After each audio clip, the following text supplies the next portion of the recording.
I'm trying to emphasize going over the allergy. He says again, we believe, as so suggested a few years ago, that the action of alcohol on these chronic alcoholics is a manifestation of the allergy. That the phenomenon is craving to them to this class and never occurs in the average temperate drinker. And again, we want to get the specific use of words. And there are some words in here. Some words that we get that we really don't like. You know, I didn't like this word when I first heard it. Chronic alcoholic. I didn't like the fact that I was chronic. But we learned that the word, if you do it more than once, that's chronic. So I guess I was chronic. It's a manifestation of the allergy, the phenomenon of craving. Phenomenon, a word, it means something that we know occurs, but we cannot explain it. It's limited to this class and never occurs in the average temperate drinker. Normal drinkers do not crave alcohol. These allergy types can never safely use alcohol in any form at all. Once having formed their habit and found they cannot break it, once having lost their self-confidence or reliance upon things human, their problems pile up upon them and they become astonishingly difficult to solve. And he says, you know, the only solution to this is quite naturally if you have an allergy, and it's like any other allergy, if you have an abnormal reaction to something, the only way we know to treat that is total abstinence. If you never take the first drink, you will never experience it. So we cannot safely use alcohol in any form at all. And he's getting into depth about explaining to us further the allergy to alcohol. Okay, so my manifestation of my allergy is the craving that is produced after I've had 1, 2, or 3 drinks. The manifestation of strawberries was the rash. The manifestation to alcohol is the craving that is produced after 1, 2, or 3 drinks. Now, in the context of the Big Book, the word craving always deals with the body, and it only occurs after we've had that 1, 2, or 3 drinks. People today say, well, I craved alcohol for a year after I got sober. But really, their mind was obsessed with it. They desired it. Craving deals with the physical body itself. It is a physical thing, and it only takes place after that 1, 2, or 3 drinks. He referred to it as the phenomenon of craving. He could not explain why it occurred. He simply knew that it did. Now, on Roman numeral 28, he's going to make a point, and that point is going to be made by first talking about different types of alcoholics. And here on this page, he's going to talk about 5 of them. He said the classification of alcoholics seems most difficult and in much detail is outside the scope of this book. There are, of course, the psychopaths who are emotionally unstable. We are all familiar with this type. They are always going on the wagon for keeps. They are over remorseful and make many resolutions but never a decision. This is type 1. There is a type of man who is unwilling to admit that he cannot take a drink. He plans various ways of drinking. He changes his brand or his environment. This is type 2. There is the type who always believes that after being entirely free from alcohol for a period of time, he can take a drink without danger. Type 3. There is the manic depressive type who is perhaps the least understood by his friends and about whom a whole chapter could be written. Type 4. Now the next one is the one I always thought I fit into. It said, then there are types entirely normal in every respect, except in the effect alcohol has upon them. They are often able, intelligent, friendly people. Type 5. I used to read that and I'd think, how do you know so much about me anyhow? Now then he says, all these and many others have one symptom in common. They cannot start drinking without developing the phenomenon of craving. The phenomenon, as we have suggested, may be the manifestation of an allergy, which differentiates these people and sets them apart as a distinct entity. It has never been, by any treatment with which we are familiar, permanently eradicated. The only relief we have to suggest is entire abstinence. And I think what he's really saying to us on this page is that even though we're all alcoholics, that if all of we alcoholics in this room today would take a drink, God forbid that happen, but if we did, we would not all necessarily react identically the same. You know, one of us might take a drink, and in 15 or 20 minutes we're over in a corner and we're crying in our beer. Oh, boo-hoo-hoo, the world doesn't treat me right. Another one take a drink or two, and just in a little while they're right up on top of the table, right out in the middle of the floor, just hooping and hollering and dancing and cutting up, having a hell of a time.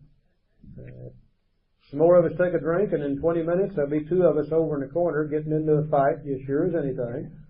And there'll also be two over in this other corner, and they'll be putting the make on each other. You know, we do that when we drink too. We would not always necessarily all do the same thing identically, but there is one thing we would all do. And that is, if we would have one or two drinks now, within just a short period of time, the craving would be developed, and we would start looking for a third drink, and a fourth drink, and a fifth drink, and a sixth drink, and on and on and on until we're drunk, sick, and in all kinds of trouble. And it really doesn't make any difference whether we were that way from the beginning or whether we drank several years with relative safety before we lost all control. The fact remains that we've all reached the same place today. And I know that to be true, because if it wasn't true, we wouldn't be sitting in this room today. If we could drink it safely without getting drunk, we would all be out there drinking it safely without getting drunk. We wouldn't be sitting in an AA meeting today. We came here because we had to. Now, I've always been allergic to alcohol. From the first drink I ever took, the craving developed and I lost all control. But some of you, I'm sure, drank for a year, 2, 5, 6, 8, and 10. And somewhere down the line, though, you crossed that line and you went into uncontrolled drinking. So we've all got this phenomenon of craving that's developed after the first 1 or 2 drinks. Also, it doesn't make any difference how long it takes us to get drunk. You know, I'm the kind of alcoholic that if I take a drink right now in the afternoon, by 7 or 8 or 9 o'clock tonight, I've already found me a cop and I'm in jail somewhere. I have no control whatsoever. Some of you may have 1 today, and 2 tomorrow, and 3 the next day, and it may be a week or 2 before you're drunk, sick, and in all kinds of trouble. But it really doesn't make any difference, because it's the one we take today which triggers it off and starts the ball rolling. Now, that's the thing we've got in common. Now, so many times in AA, we try to unidentify. Somebody says, he said he's been in jail 23 times, and I say, I'm not like him, I've just been there 12. He's been divorced 8 times, and not me, just 2 for me. So, but the thing we've got in common is the phenomenon of craving that develops after we take the first drink. Now, the medical profession today has proven the doctor's opinion. And we want to share this information with you, but first we need to stress this is not AA information. You know, AA doesn't care. AA says we're allergic to alcohol. AA is not about to get involved in any controversy as to why we're allergic. But the medical profession today has pretty well proven the doctor's opinion. We'd like to share that with you for just a few moments. You have a handout sheet on that also in your book, for your handout material. Joe's going to draw this also on the blackboard up here and kind of develop it as we go along. Now, your picture may be just a little bit different than the one we're showing up here on the board, but basically they're going to be identically the same. Today, the medical profession knows that when we take anything into our system, whether it be a food, a beverage, or whatever it is, that the mind and body can recognize what it is.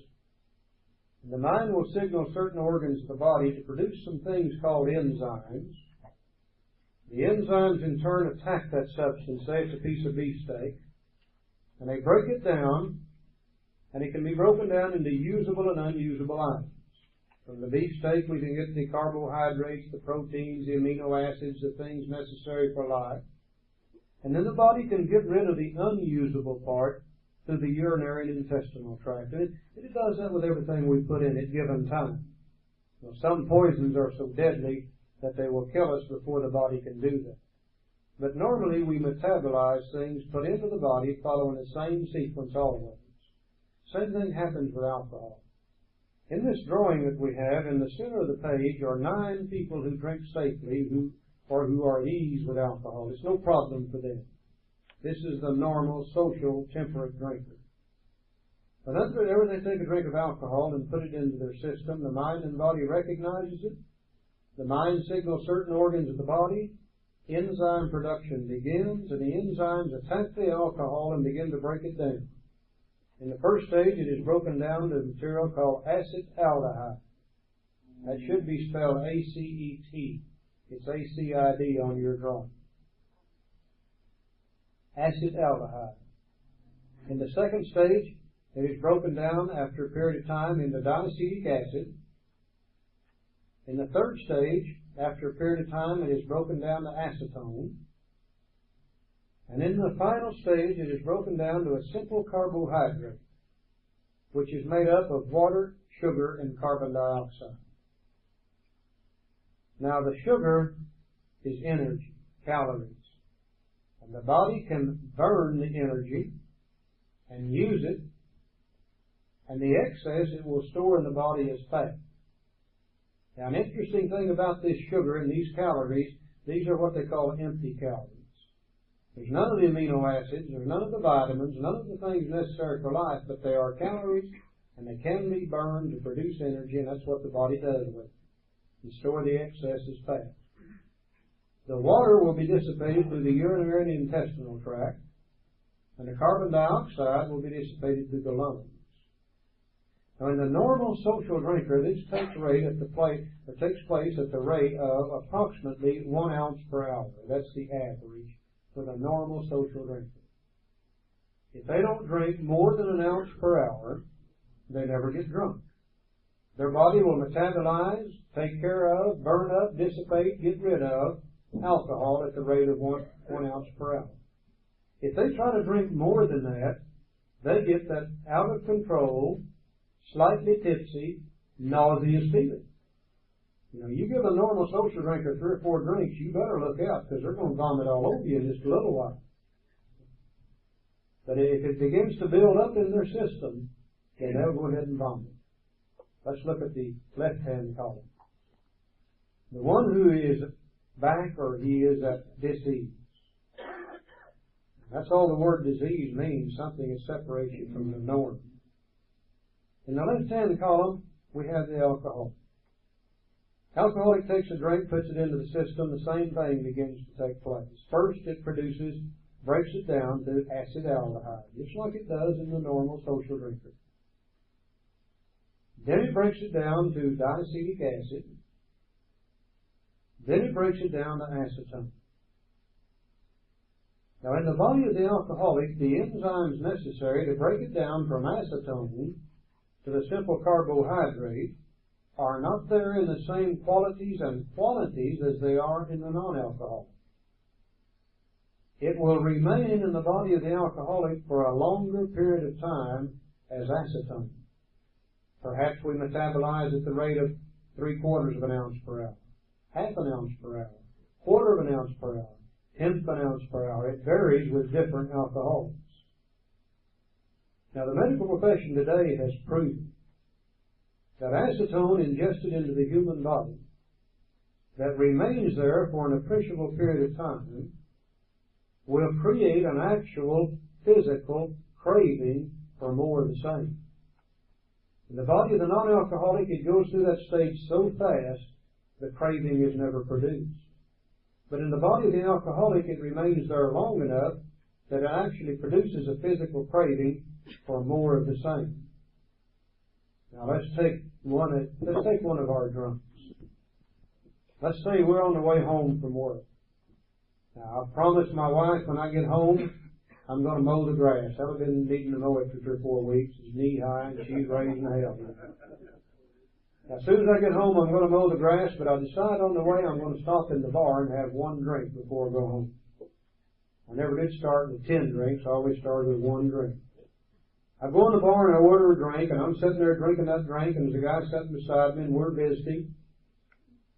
And in a little while, the mind says, Charlie, we need to get up and go home and cut the grass. But the body says, I don't believe we need to be in that big a hurry. Let's have 1 more drink. And the mind agrees and order a 2nd drink. Now, I put the 2nd drink in my system. Now, I've got most of the acetone left from the 1st drink. And when I put the second drink in my system, I've got all the acetone from the second drink. And the craving in my body, the acetone level goes up, and when it does, the craving becomes harder. And the mind says, Charlie, we need to get up and go home and cut the grass. And the body says, we're not in that big a hurry. We're going to have another before we leave. So we order a third drink and we drink it. Now we got most of the first, almost all of the second. Now we got all of the third in there. The acetone level goes up, the craving becomes harder. And the mind says, we've got to go home and cut the grass. And the body says, the hell you say. We'll have another before we go. And we order a fourth drink. Now I've got most of the first, most of the second, practically all the third, and now I've put the fourth in there, and the acetone level goes up and the craving becomes harder. And the mind said, you've got to get up and go home and cut the grass. And the body said, the hell you say, forget the damn grass. And we order a fifth drink. And as the evening goes on, the craving becomes harder and harder and harder. At midnight, we're wanting to drink worse at midnight than we were back at 7 o'clock in the evening. We step out of the bar, we get run over by a car, we're laying in the gutter, our legs broke, we vomited all over ourselves. They come up to us and they say, can we help you? And we say, my God, yes, give me another drink. We never get all we want to drink. As the evening goes on and the acetone level goes up, the craving becomes harder and harder and harder. And I think there's two other pieces of very useful information for us. They have also proven that acetone ingested into the human body over a period of time creates actual physical damage to the body itself. It begins to destroy human tissue. And it seems as though for the alcoholic, the first organs of the body that begins to be disturbed the most are the liver and the pancreas. Now the medical profession today has proved that the organs of the body that produce the enzymes necessary to metabolize alcohol happen to be the liver and the pancreas. And as we drink, and as the acetone destroys the liver and the pancreas, then the enzymes necessary to metabolize alcohol become less and less and less. We are in the grips of a progressive disease. It never stays the same. It always gets worse and worse and worse due to damage to the body itself. Also, as we get older, we know that everything the body produces begins to shut down on us. And I wish that wasn't true, but it is. And as we get older, the enzyme production necessary to metabolize alcohol becomes less and less and less due to the aging factor. I haven't had a drink in over 16 years. But if I'd take a drink today, I would not start where I left off 16 years ago. My ability to metabolize today would be less than it was 16 years ago due to the aging factor. For so two reasons, I have a progressive disease called alcoholism. And the medical profession today has absolutely proved the doctor's opinion beyond any shadow of a doubt. Now that 1, 2, or 3 drinks, since it produces the craving, then that leads to the well-known spree. And I end up drunk and sick and in all kinds of trouble. And I repeat that over and over and over and over. For the first time we see what actually causes what the allergy really is and what causes the phenomenon of craving. Joe? All right. Now the doctor just told us back here on Roman numeral 28 that the only relief I have to suggest is entire abstinence. Simply meaning that there's no way I can safely drink alcohol because of my allergy to it. And the doctor tells me the same thing about everything I'm allergic to. You know, if you're allergic to strawberries, he doesn't give you medicine so you can eat strawberries. He says, I believe you ought to quit eating strawberries. If you're allergic to milk, he said, boy, you ought to quit drinking that milk. Now, all I've got to do to take care of my allergy is don't drink alcohol. If I don't take the first drink, I can never trigger the allergy. And if I never trigger the allergy, the phenomenon of craving never develops. And I'll never end up drunk and sick and in all kinds of trouble. So simple. But I also have a friend who's allergic to fish. And every time he eats fish, his throat swells up and he almost chokes to death. The fact that he's allergic to fish, though, is really beside the point. If he never ate fish, he would never trigger his allergy and his throat wouldn't swell up and he would almost choke to death. But you know, that sucker's got something else wrong with him, too. His mind tells him from time to time it's okay to eat fish. Now, I bet you it always says, my golly, you haven't had any in 6 months. And surely 2 pieces of fish would be all right. Or his mind says it's the kind of fish I've been eating. I'm going to quit eating those bass and I'm going to start eating nothing but good northern pie. Or his mind says it's those people you've been eating fish with. If you'd change your crowd, you'd be all right. And for some reason or other, his mind gives him the okay to eat fish.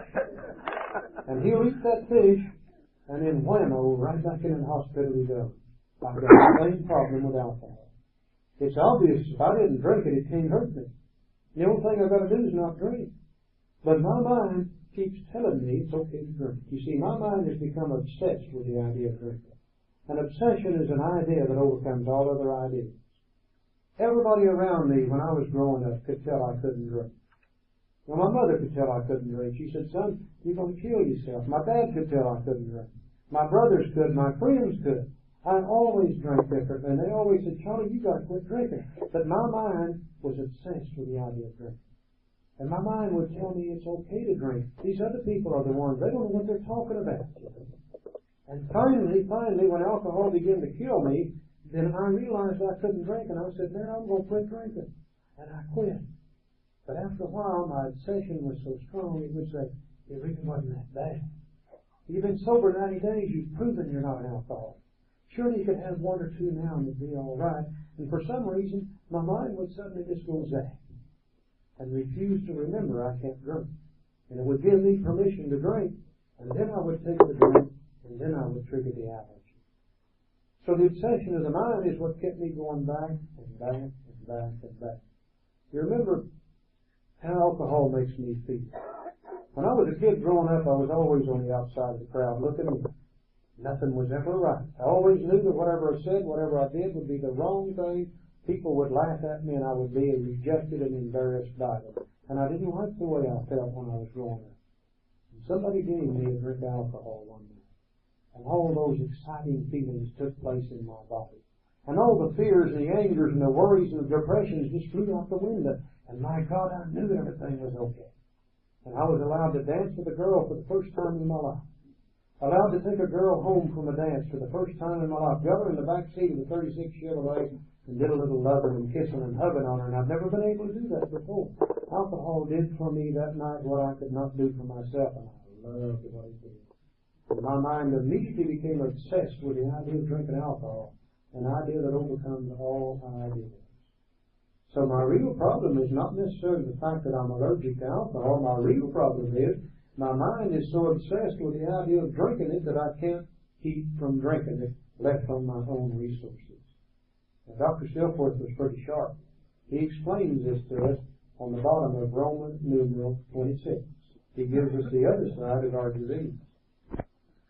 Men and women drink essentially because they like the effect produced by alcohol. We love the way it makes us feel.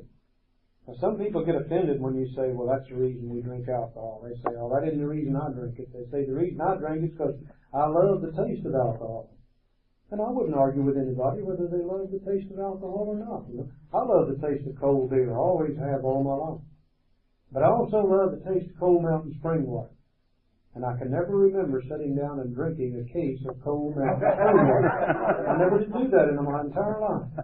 Alcohol did something for me that nothing else would do. I love the way it made me feel. And that's what the doctor said. Men and women drink essentially because they like the effect produced by alcohol. The sensation is so elusive that while they admit it is injurious, they cannot, after a time, differentiate truth from the false. That's what I've got to look at. That's what we've got to understand about alcoholism. Everybody that saw me drink could differentiate the truth from the false. They knew I couldn't drink, and they told me I couldn't drink. But I thought I could. I thought the life I was leading was the only normal one. It's all the other people that are out of step. I really could not see what alcohol was doing to me. To them, the alcoholic life seems the only normal one. They are restless, irritable, and discontent. Describes exactly the way I felt when I was sober. Always restless, always irritable, always discontented. add a few more words to it. As a practicing alcoholic, I'd be filled with shame, fear, guilt, and remorse, and all that stuff that goes through our mind when we come off of one of those drunks. And I'd be sober and I didn't feel good, and I wanted to feel good. And I only knew one thing that would make me feel better. Unless they can again experience the sense and ease and comfort which comes at once by taking a few drinks. My mind remembered what that stuff would do and how it would make me feel. And I keep fooling with the idea of taking a drink. Maybe I knew I could, but I still fool with the idea of taking a drink. Drinks which they see others taking with impunity. Everybody else could drink it, why can't I? After they had succumbed to desire again, finally the mind would say, okay, let's have a drink. And I would succumb to that desire, and I would take a drink, and then, as so many do, and the phenomenon of craving develops. The allergy would take over, the craving would develop. They pass through the well-known stages of the spree. Couldn't stop drinking. I'd have to end up getting drunk and sick and in all kinds of trouble. Emerging more with a firm resolution not to drink again. This is repeated over and over. Unless this person can experience a psychic change, there is little hope for his recovery. Now, he talked about the mind, how the mind makes us take the first drink and how it triggers the craving. Then here he finally comes back and he leaves the body and he comes to the mind and he says, unless this person can experience a psychic change in the mind, there is little hope for his recovery. You gonna do it? Okay, now Charlie's gonna illustrate on the right-hand side of the screen. We have an illustration of what happens, the triggering mechanism. Remember, although we have talked about the physical side, he says later on our book is going to explain that the main problem of the alcoholic centers in his mind rather than the body. We need to understand about the body. Our book is also going to say, the allergy to alcohol, this would be academic. It would be academic if we were allergic to alcohol if we never took the first drink anyway. So the main problem is in the mind rather than the body. Now he says over here we have this little emotional barometer, and every human being has an emotional barometer. We have an emotional life. This is part of the human process. We all have emotions there. We're going to learn more about this. And we have God-given instincts, and all these emotions are part of our makeup. Just like we are God's greatest creation. We are the most complicated thing on the face of this earth. We have a very complex emotional life. We have a very complex physical life. And these emotions become problems for all people. Everybody has problems with their emotions. They build up on their emotional scales, their fears and their anxieties and their loneliness. Nope, we don't have any outside trackers, alcoholics. Every human being has these problems. So they cause people all sort of human behavior problems. Some people have nervous breakdowns. Some people just acted out with crime and all kind of different ways. But sometimes during we as alcoholics, while we're having to build up on our emotion, it becomes a problem as we build up. And while having this problem, this emotional build-up sometime in our lives, it happens to be an occasion or someone introduces us or we take a few drinks during one of these emotional build-ups.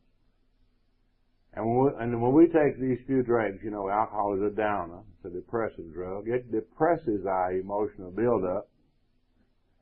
And at that time, we sense a relief. We notice while drinking, we feel better. So alcohol becomes a solution. Now we have a problem and a solution. Now in the human process, we also have a memory bank, a wonderful memory bank. And when you have a problem and you find a solution to it, your mind records that solution, so the next time you have the problem, it can feed you the same answer. So the next time we come restless and irritable and discontent again, the doctor says, we remember the sense of ease and comfort that would come by taking a few drinks of alcohol. So we build up to that point, and and we think about the solution, and that line that goes between from the problem to the solution is an obsession, an idea. Now, all action is born in thought.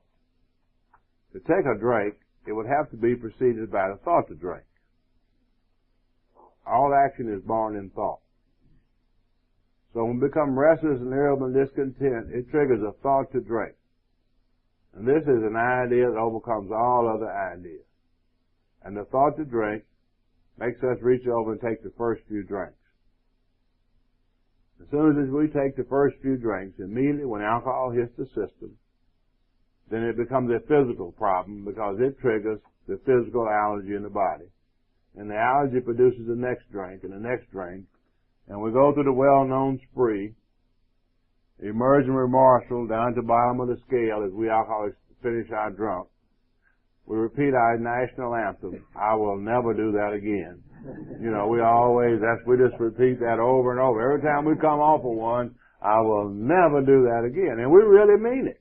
We really mean that. People don't understand it at that point. We really mean that.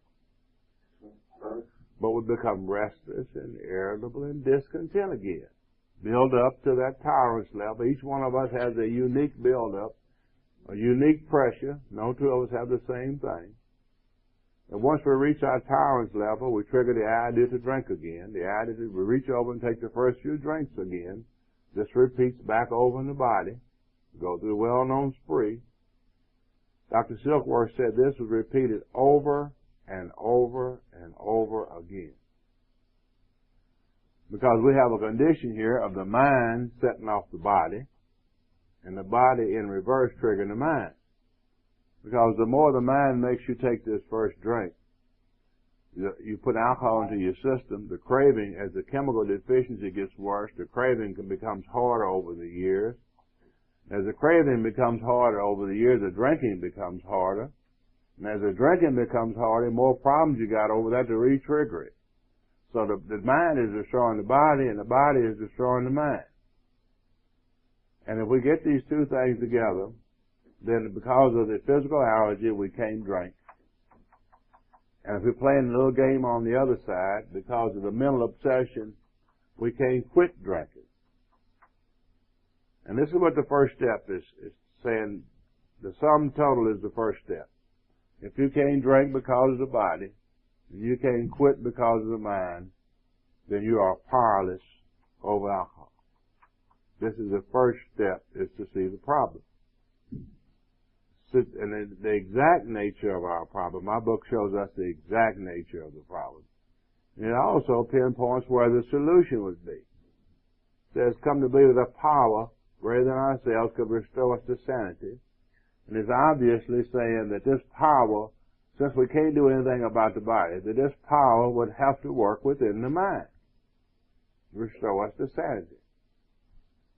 And you know, for many years, I tried to control my drinking while drinking. I don't know if any of y'all did this. It never worked. I said, I'm going to have 3 and this stop. I realize now that we can't do this because of physical craving. I understand, and now that I understand the problem, I can see. And for many years, the last couple of years of my drinking, I finally said, I don't believe you can drink. Finally, after 13 years, I said, I don't believe you can drink. So I decided to work on the mind. I said, I'm going to quit. I don't know if any of y'all did that. I said, well, I'm going to just quit. Now, when an alcoholic makes up his mind to quit, he will go over there, and on this scale, he gets out his number one weapon. When he decides to really quit, he gets willpower. And he sets willpower up in there between the problem and solution.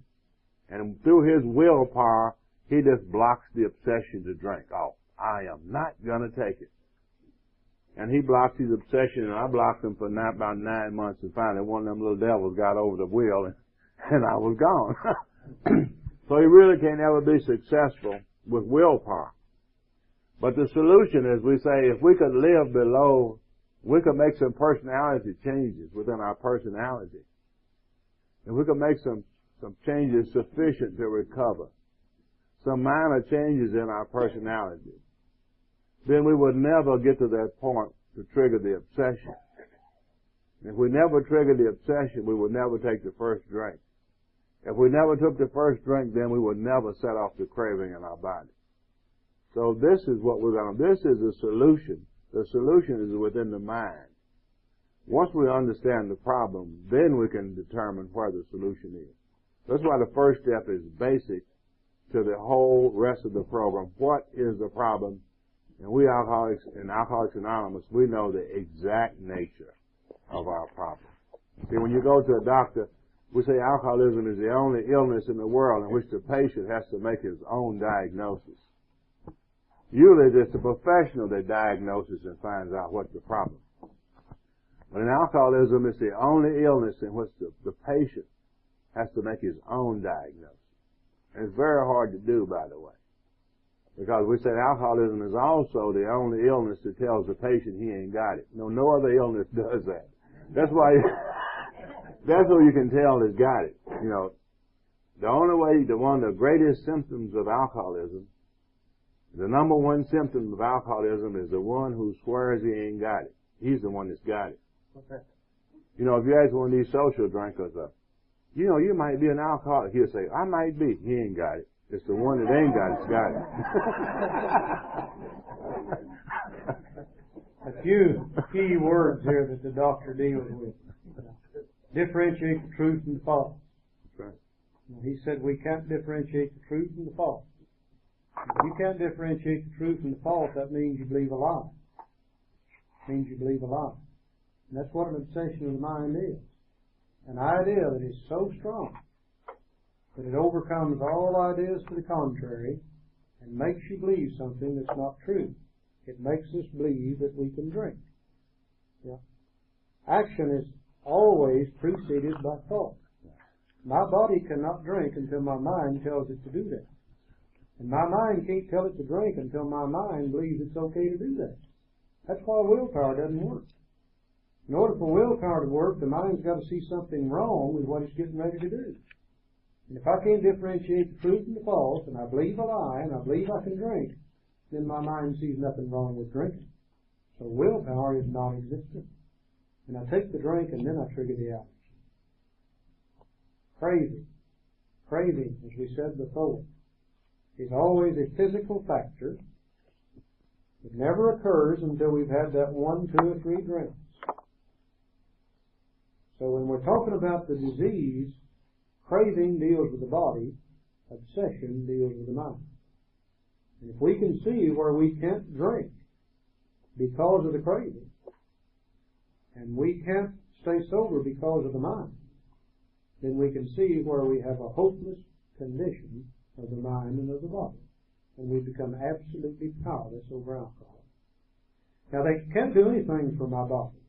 They could not in 1939, nor can they today. Someday they may. The book said someday they may. But so far they haven't yet.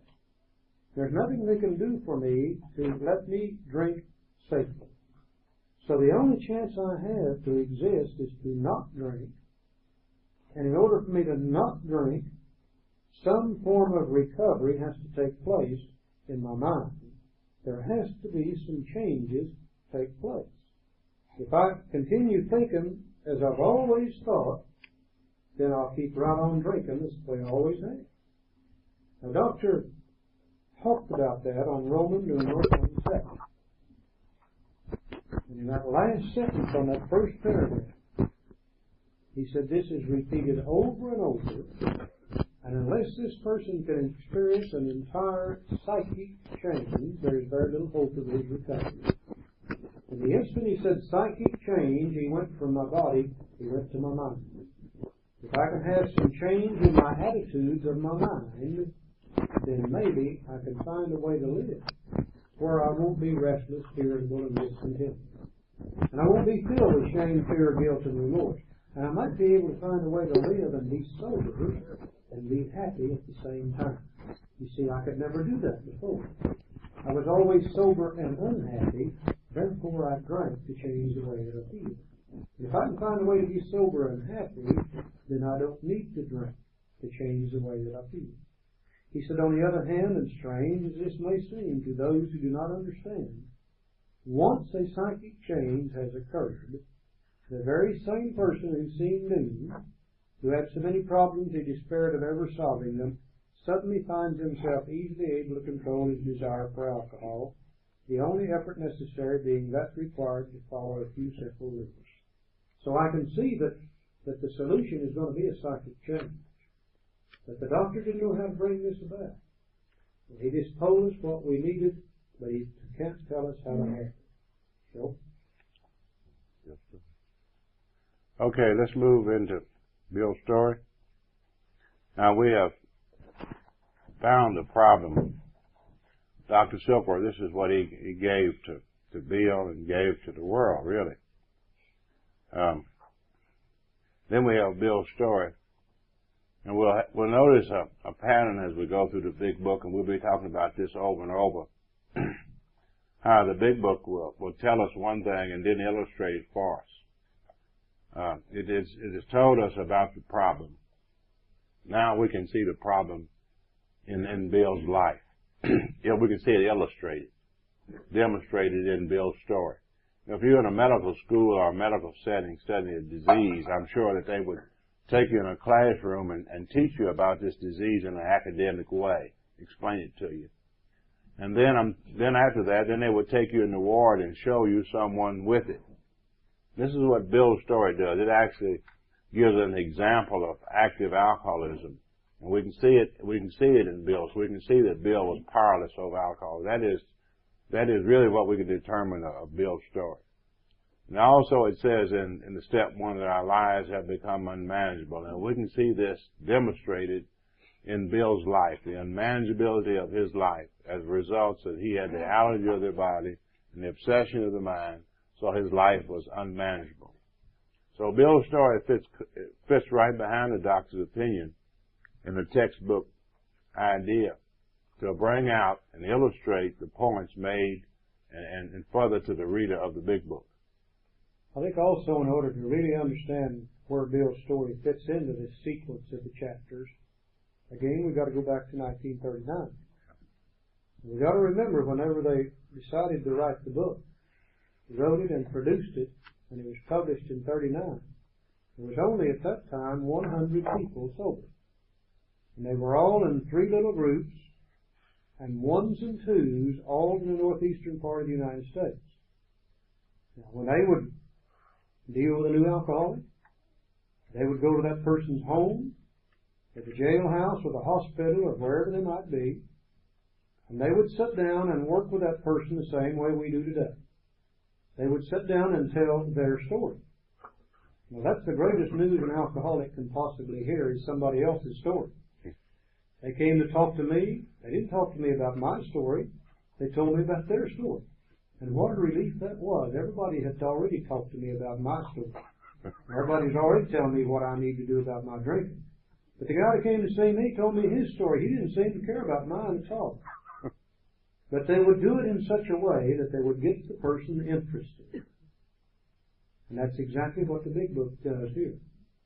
Because when the big book went out, it was coming to California, it was coming up into Canada, it was going to Florida, it was going to Texas, and there would be nobody down there to talk to those people. The 12-step job had to be done by the big book itself. Another alcoholic would have to share with the person who was reading the book. And the only way they could do that is to give somebody's story. So, the big book, through Bill's story, gives us the classic 12-step call. As we read and study Bill's story, if we can identify with Bill, then we can begin to see what happened to Bill, and then we can begin maybe to believe that it could happen to us, and probably it pulls out a little hope for us. And many people in reading Bill's story say, well, I couldn't identify with Bill, because after all, he was a night school lawyer, and after all, he was a New York City stockbroker or speculator or entrepreneur, whatever you want to call it. And down where I'm from, we say down he was a Yankee too. They don't talk like we do anyway. But if I read and study Bill's story, I think I can find all the identification I need to identify with another alcoholic. And if I once identify with him, then he's got me hooked. Because then I'm getting interested in what he did about this thing. And I can see his progression too. If we go to page 2, let's look briefly at some of the things that took place in Bill's life. Bill said, I took a night law course and obtained employment as investigator for a surety company. The drive for success was on. I'd proved to the world I was important. My work took me about Wall Street, and little by little I became interested in the market. Well, I've already identified with Bill Wilson. All I've ever done all my life is try to prove to the world I'm important, just as good as they are. He said, many people lost money, but some became very rich. Why not I? I studied economics and business as well as law. Potential alcoholic that I was, I nearly failed my law course.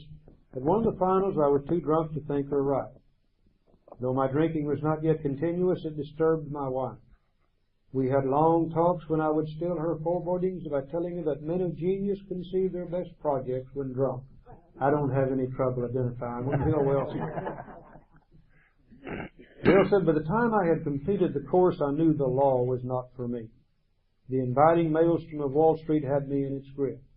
Business and financial leaders were my heroes.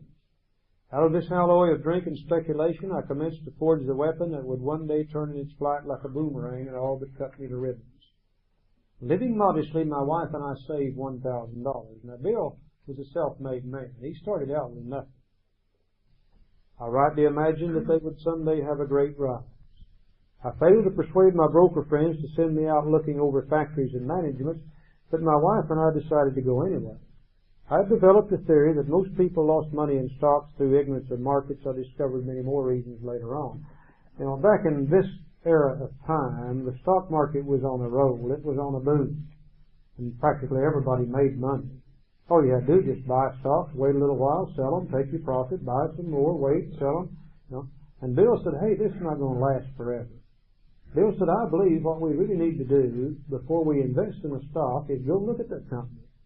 Go study that company. See what it's worth. See what the assets are. See what the liabilities are. See what dividends they're paying. And let's make our decisions based upon practical knowledge and facts rather than speculation. And these people who had the money that could have sent Bill to do this, they said, nah, we don't need that. Christ, we're making all the money in the world we need. But I can see a hard-headed alcoholic here too. Because Bill said, by God, I'll go in. And he and Lois decided to take off on a little trip to look these companies over. He said, we gave up our positions and off we rode on a motorcycle. The sidecar stuffed with tent, blankets, a change of clothes, and 3 huge volumes of a financial reference service. Our friends thought a lunacy commission should be appointed. Perhaps they were right. I had had some success at speculation, so we had a little money. So we once worked on a farm for a month to avoid drawing on our small capital. That was the last honest manual labor on my part for many a day. We covered the whole eastern United States in a year. At the end of it, my reports to Wall Street procured me a position there in the use of a large expense account. He brought this stuff back and he said, now here's what I've been talking about. Here's what I'm trying to show you. And they looked at this stuff and they said, oh yeah, we see, Bill. Now we know what you're talking about. So they hired old Bill immediately. Gave him a large expense account. And then the exercise of an option brought in some money, leaving us with a profit of several $1,000s for that year. And he said, for the next few years, fortune threw money and applause my way. I had arrived. He was on top of the heap, very successful at what he was doing. My judgment and ideas were followed by many to the tune of paper millions. The great boom of the late 20s was seething and swelling. Drink was taking an important, exhilarating part in my life. We can see the progression begin to take place. There was loud talk in the jazz places uptown. Everyone spent in thousands and chattered in millions. Scoffers could scoff and be damned. I made a host of fair-weather friends.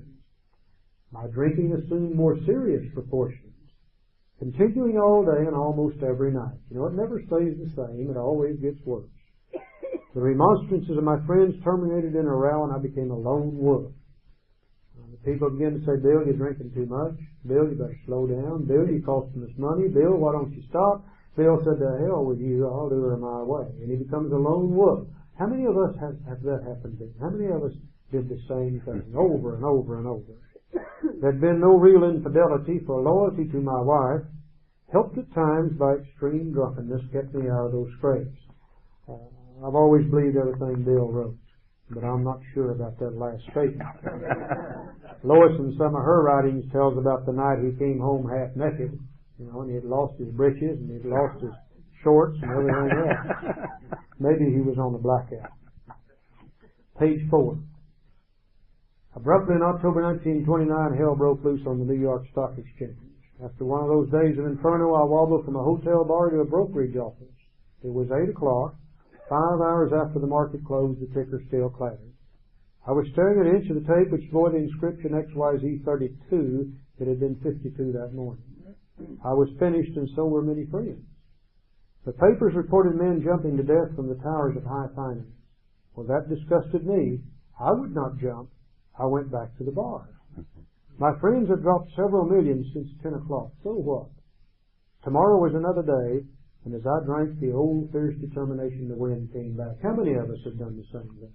How many of us have come out of the hospital, the jailhouse, the divorce court, whatever it was, and we go in the bar and we have a drink or two, and that old determination to win comes back, and we say, by God, I'll show them. They're not going to do me that way. Well, Bill was exactly the same way. Next morning, I telephoned a friend in Montreal. He had plenty of money left and thought I'd better go to Canada. By the following spring, we were living in our accustomed style. I felt like Napoleon returning from Elba. No St. Helena for me. But drinking caught up with me again, and my generous friend had to let me go, and this time we stayed broke. We see the progression of the disease getting worse and worse. Page 5, first paragraph. Liquor ceased to be a luxury, it became a necessity. Now we're not drinking for fun at all. Now we're drinking because we have to drink in order to live. Bathtub gin, $2 a day, and often 3 got to be routine. Sometimes a small deal would net a few $100s, and I would pay my bills at the bars and delicatessens. This went on endlessly, and I began to waken very early in the morning shaking violently. A tumbler full of gin followed by half a dozen bottles of beer would be required if I would eat any breakfast. Nevertheless, I still thought I could control the situation. And there were periods of sobriety which renewed my wife's hope. You and I can see that Bill's life's already gone to hell in a handbasket. But Bill can't see that. You see, Dr. Stilford says we can't differentiate the true from the false. Bill thought he could still control the situation. Okay. Then I got a promising business opportunity. Stocks were at the low point of 1932, and I had somehow formed a group to buy. I was to share generously in the profits. Now, Bill had formed this outfit, and they told him, they said, Bill, we're going to go with you one more time. But if you drink as much as one drink, forget it, the whole deal's off. Bill said, don't worry, I'll not take a drink. And he put this deal together, and it was just ready to finish up. And one night they passed the Applejack around. And it went by Bill, and he said, no, I'm not drinking. And he went around and made another circle, and suddenly his mind said, well, one little drink of Applejack wouldn't hurt anybody. And he took a drink, and he triggered his allergy, and he got drunk, and he blew the whole deal. Now, see what he said. I woke up. This had to be stopped. He sang the national anthem. He said, I'll never take another drink of that stuff as long as I live. He said, I saw I could not take so much as one drink. I was through forever. Before then, I'd written lots of sweet promises, but my wife happily observed that this time I meant business, and so I did. For the first time, Bill could see that he couldn't drink. He could see the truth about alcohol. But then he said, shortly afterward, I came home drunk. There had been no fight where had been my high resolve. I simply didn't know. The obsession to drink had led him right back to drinking again, made him think it was okay. It hadn't even come to mind. Someone had pushed a drink my way, and I had taken it. Was I crazy? I began to wonder, for such an appalling lack of perspective seemed near being just so. Renewing my resolve, I tried again. Some time passed, and confidence began to be replaced by cocksuredness. I could laugh at the gin mill. Now I had what it takes. One day I walked into a cafe to telephone. In no time I was beating on the bar asking myself how it happened. As the whiskey rose to my head, I told myself I would manage better next time, but I might as well get good and drunk then, and I did. I don't have any trouble identifying with Bill Wilson at all. Last paragraph on page 6. The mind and body are marvelous mechanisms. For mine endured this agony 2 more years. Sometimes I stole from my wife's slender purse when the morning terror and madness were on me. Again I swayed dizzily before an open window or the medicine cabinet where there was poison, cursing myself for a weakling. There were flights from city to country and back as my wife and I sought escape. Then came the night when the physical and mental torture was so hellish, I feared I would burst through my window sash and all. Somehow I managed to drag my mattress to a lower floor lest I suddenly leap. A doctor came with a heavy sedative. Next day found me drinking both gin and sedative. And this combination soon landed me on the rocks. You know, we talk today like dual addiction is something brand new. Bill had trouble with this way back in the 30s. People feared for my sanity, and so did I. I could eat little or nothing when drinking, and I was 40 pounds underweight. Now we're seeing the final stages of alcoholism. If we don't get some help here pretty fast, we're going to die from our disease. We can't even eat anymore. Now, my brother-in-law is a physician. And this was the fellow John talked about, Dr. Leonard Strong. And through his kindness and that of my mother, I was placed in a nationally known hospital for the mental and physical rehabilitation of alcoholics. Under the so-called belladonna treatment, my brain cleared. Hydrotherapy and mild exercise helped much. Best of all, I met a kind doctor who explained that though certainly selfish and foolish, I had been seriously ill bodily and mentally. This is when Dr. Strong placed Bill in the town's hospital. And he met Dr. Silkworth. This is when Dr. Silkworth explained to Bill, about his bodily and mentally. And he went on to explain to him, the exact nature of his problem. That it relieved me somewhat to learn that in the alcoholics the will is amazingly weakened when it comes to combating liquor, though it often remains strong in other respects. My incredible behavior in the face of a desperate desire to stop was explained. Now, Bill had a lot of willpower, just like every alcoholic. And this is when Dr. Silverwood explained to him that you might have willpower in other areas, but it won't work here. This explained to Bill why he was going through all this thing he'd been going through. He said, understanding myself now, I fared forth in high hopes. For 3 or 4 months the goose hung high, and that's an expression that he was doing pretty good. I went to town regular and even made a little money. Surely this was the answer of self-knowledge. But it was not. For the frightful day came when I drank once more. The curve of my declining moral and bodily health fell off like a ski jump. After a time I returned to the hospital. And this was a year later, in the summer of 1934, his second trip to the town's hospital. And on his second trip to the towns, he said, this was the finish, the curtains, it seemed to me.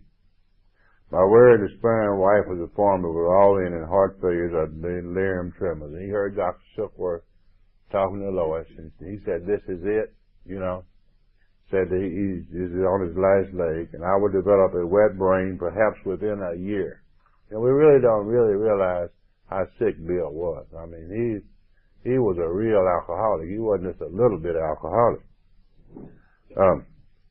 She would have to give me over to the undertaker or the asylum. They did not need to tell me. I knew. And I almost welcomed the idea. He wanted out. It was a devastating blow to my pride. I, who had thought so well of my capacities and my abilities, of my capacity to surmount obstacles, was cornered in his life. Now I was to plunge in the dark, drawing the endless possession of sights who had gone on before me. I thought of my poor wife. There had been much happiness after all. What would I not give to make amends? But that was over now. Now, listen to the next paragraph. No words can tell the loneliness and despair I found in the bitter morass of self-pity. Quicksand stretched around me in all directions. I had met my match. I had been overwhelmed. Alcohol was my master. Surely this is when Bill took step one. There wasn't any step one to take, but surely this is when Bill took step one. This is when he recognized that alcohol had become his master. He'd been whipped in a fair fight, and alcohol had completely overpowered him. Yeah. Now, if that happened to you and I today, probably what we'd do is say, I guess I better go to AA. But Bill didn't have any AA to go to. He didn't have anywhere to go. He knew that alcohol had defeated him, but he didn't know what to do about it. He said, trembling, I stepped from the hospital a broken man. Fear sobered me for a bit. Then came the insidious insanity of that first drink. And on Armistice Day 1934, I was off again. His mind told him it would be all right to drink, and he took a drink. Everyone became resigned to the certainty that I would have to be shut up somewhere or would stumble along to a miserable end. How dark it is before the dawn.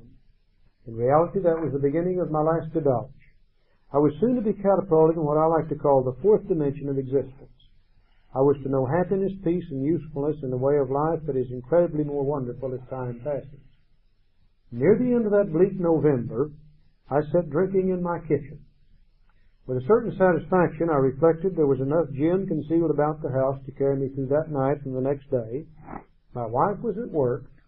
I wondered whether I dared hide a full bottle of gin near the head of her bed. I would need it before daylight. My musing was interrupted by the telephone. The cheery voice of an old school friend asked if he might come over. He was sober. It was years since I could remember his coming to New York in that condition.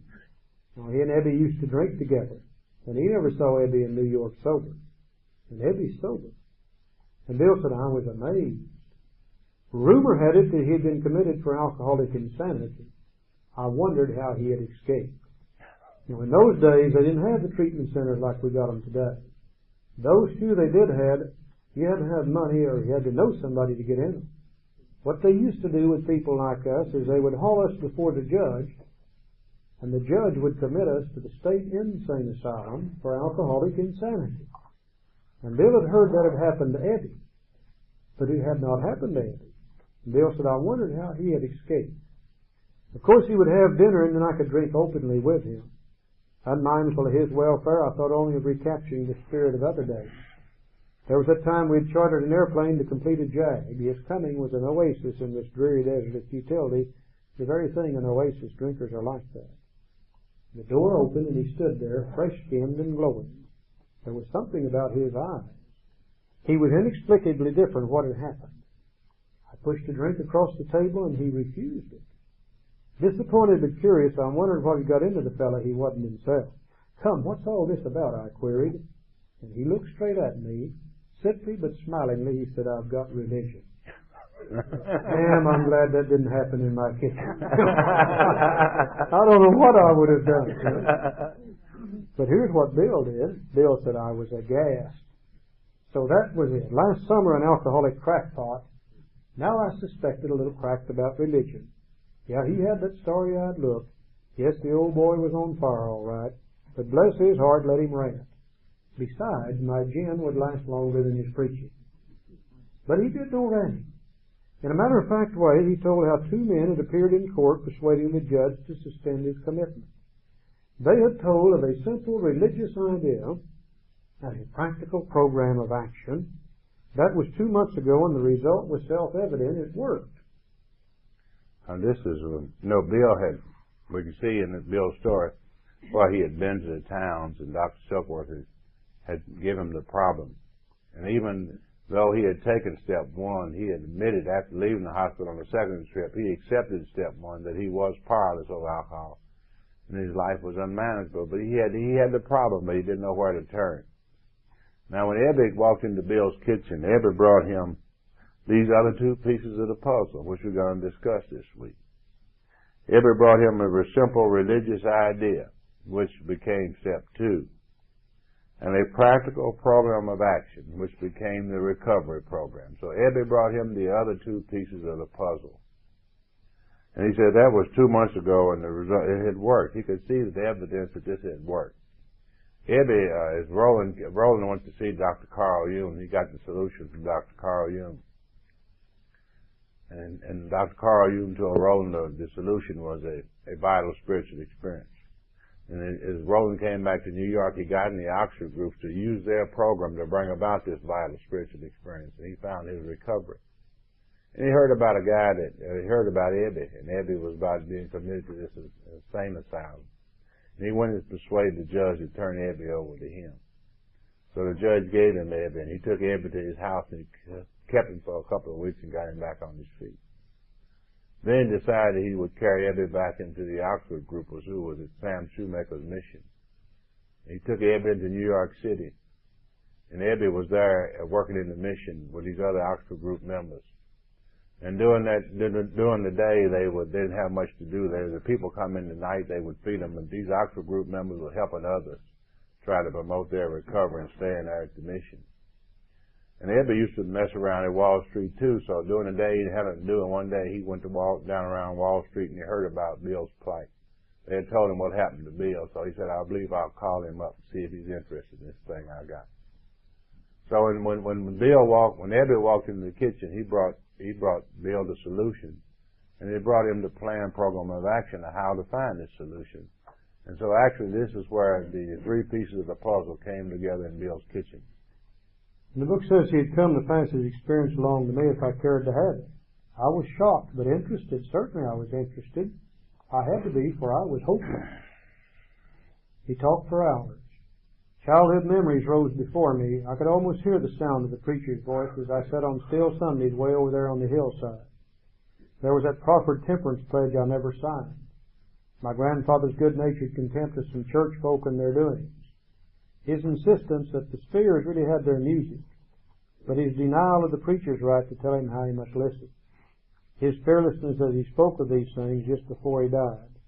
These recollections welled up from the past and they made me swallow hard. And you can see that Bill's not too interested in this religious idea.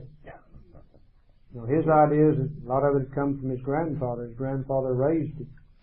And they had this fierce denial of anybody telling them how they must believe and etc. And he really wasn't too interested in what Eddie was talking about as far as the religion was concerned. The next paragraph down, he said, I'd always believed in the power greater than myself. I had often pondered these things. I was not an atheist. Few people really are.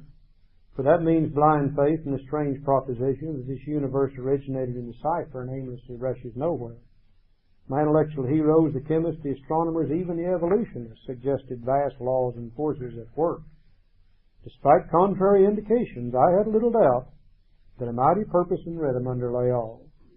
How could there be so much of precise and immutable law with no intelligence? I simply had to believe in the spirit of the universe who knew neither time nor limitation. But that was as far as I've gone. With ministers and the world's religions, I parted right there. When they talked of a God personal to me who with love, superhuman strength, and direction, I became irritated and my mind snapped shut against such a theory. To Christ I conceded the certainty of a great man, not too closely followed by those who claimed him. His moral teaching most excellent. For myself, I had adopted those parts which seemed convenient but not too difficult, and the rest I had disregarded. I don't have any trouble identifying with Bill Wilson, you know. Drop down another paragraph. But my friend sat before me, and he made the point-blank declaration that God had done for him what he could not do for himself. His human will had failed. Doctors had pronounced him incurable. Society was about to lock him up. Like myself, he had admitted complete defeat. Then he had in effect been raised from the dead, suddenly taken from the scrap heap to a level of life better than the best he'd ever known. Had this power originated in him? Obviously it had not. There had been no more power in him than there was in me at that minute, and that was none at all. You see, this is where the identification process is so important on the 12-step call. Bill knew about Eddie, and he knew that Eddie was absolutely powerless. He knew how Eddie drank, and he knew that if something had taken place in Eddie's life, it had to be a power outside greater than what Eddie had. But he still didn't like the idea of this religious thing. Page 12. He said, despite the living example of my friend, there remained in me the vestiges of my old prejudice. The word God still aroused a certain antipathy. When the thought was expressed that there might be a God person to me, this feeling was intensified. I didn't like the idea. Oh, I could go for such conceptions as creative intelligence, universal mind, or spirit of nature, but I resisted the thought of a czar of the heavens, however loving his sway might be. I've since talked with scores of men who felt the same way. Now, he and Ebby sitting there kind of arguing about this stuff. And I guess Ebby got tired of it. And finally, Eddie turned to Bill. And look at the next statement now. It's going to be in italics. And we call that squiggly writing. And we found that when you find squiggly writing in the big book, read it twice. It's pretty important. Eddie suggested what then seemed a novel idea.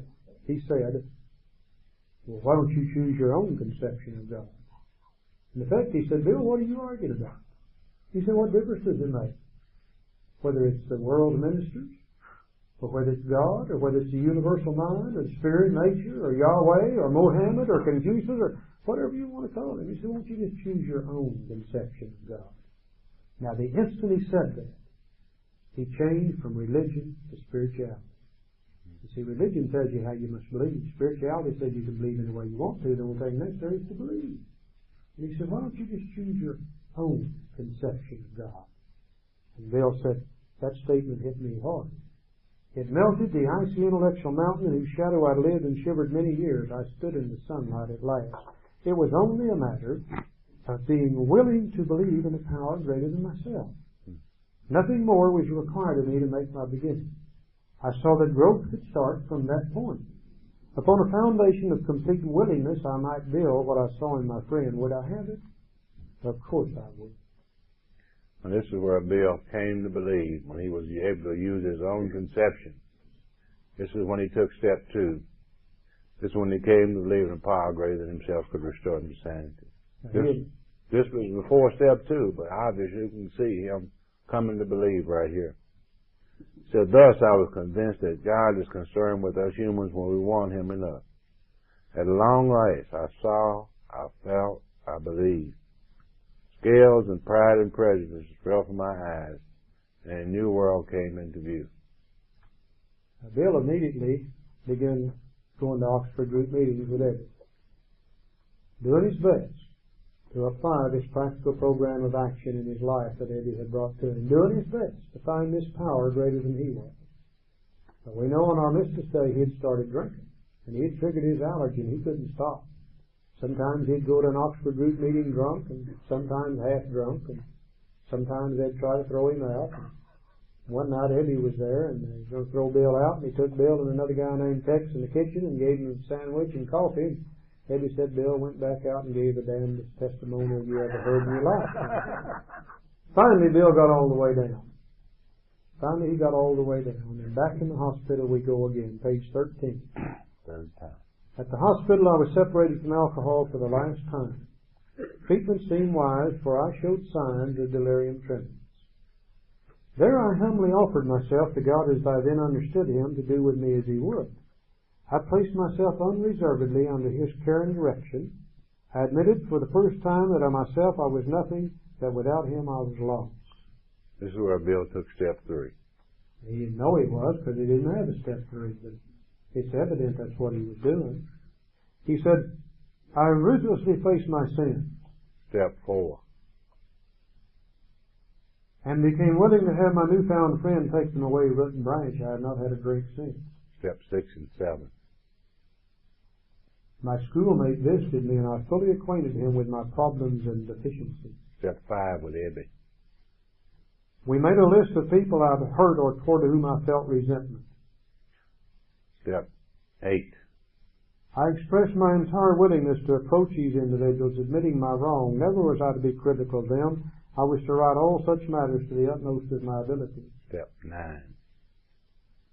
I was to test my thinking by the new God consciousness within. Common sense would thus become uncommon sense. Step 10. I was to sit quietly and, when in doubt, asking only for direction and strength to meet my problems as he would have me.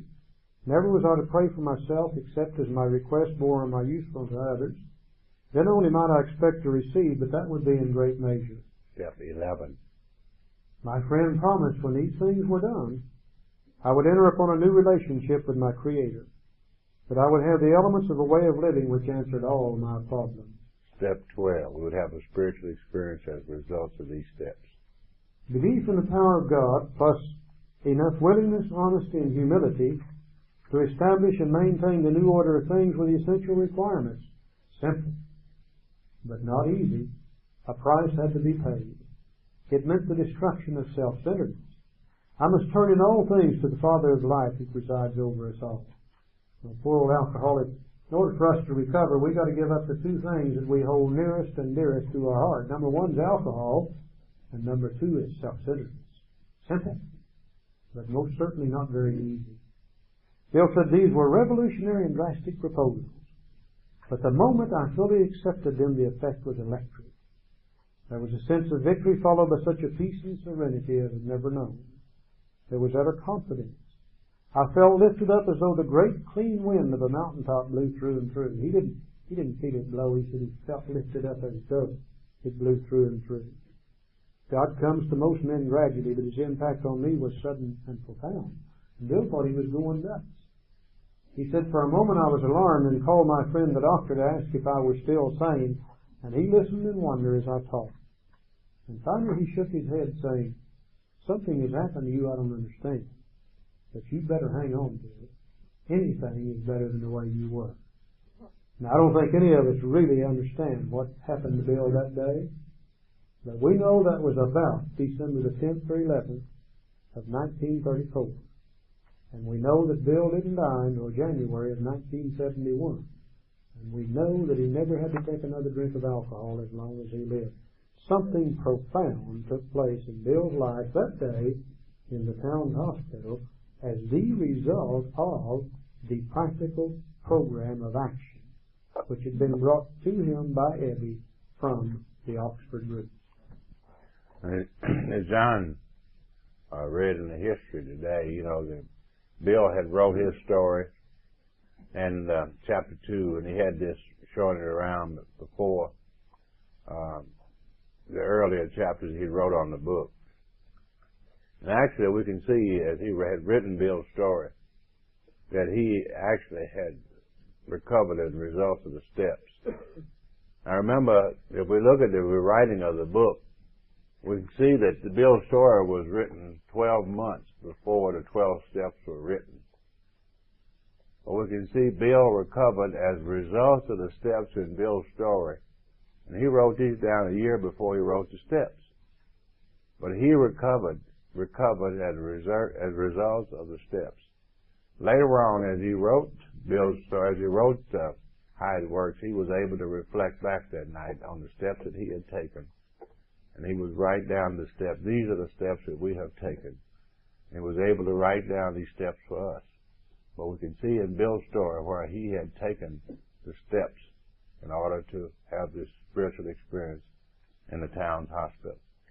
I think also we can see in Bill's story that some hand greater than human power had to take place in this thing. Yeah. Bill was not a great spiritual man at all. He's just like all the rest of us drunks. Dr. Silkworth sat down with him and told him what his problem really was. Then, Dr. Jung over in Switzerland told Roland the solution. Roland brought it to Ebby, and Ebby brought the solution to Bill. Neither one of those two ideas originated in Bill's head. They came from outside sources. And then Ebby sat with him and said, here is a practical program of action that the Oxford groups have been using, that if we would follow it, we can find that power greater than ourselves. So the steps originated from the Oxford groups, a group of people practicing first century Christianity. Can you just imagine today, if we would take a medical doctor as Dr. Silkworth, and we'd take a psychiatrist as Dr. Jung, and we'd take a bunch of first century Christianity fundamentalists and put them in the room and say, come up with the answer to alcoholism, by Christ, they would blow the whole roof off of that place. Bill always said, none of these things originated with me. He said, I was a vessel, and the information was placed in my head.